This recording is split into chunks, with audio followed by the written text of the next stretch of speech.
নেদারল্যান্ডসের রটারডাম আন্তর্জাতিক চলচ্চিত্র উৎসবে বিগ স্ক্রিন প্রতিযোগিতা বিভাগে নির্বাচিত হয়েছে জয়া আহসান অভিনীত পুতুল নাচের ইতিকথা। খবরটি দিয়েছেন অভিনেত্রী নিজেই। তিনি জানান, পুতুল নাচের ইতিকথার প্রিমিয়ার হবে উৎসবটিতে। ফেসবুকে সিনেমার কিছু ছবি পোস্ট করে এ কথা জানিয়েছেন জয়া।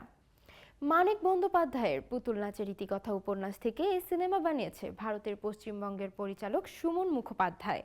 নেদারল্যান্ডসের রটারডাম শহরে আগামী 30 জানুয়ারি বসবে এ চলচ্চিত্র উৎসব, চলবে 9 ফেব্রুয়ারি পর্যন্ত।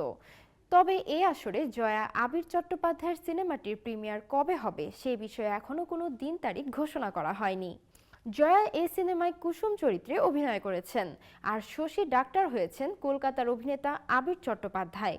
এছাড়া অন্যান্য চরিত্রেও কাজ করেছেন কলকাতার ধৃতিমান চট্টোপাধ্যায়, পরমব্রত চট্টোপাধ্যায় ও অনন্যা চট্টোপাধ্যায়। সিনেমার শুটিং সুমন শুরু করেছিলেন 2022 সালে।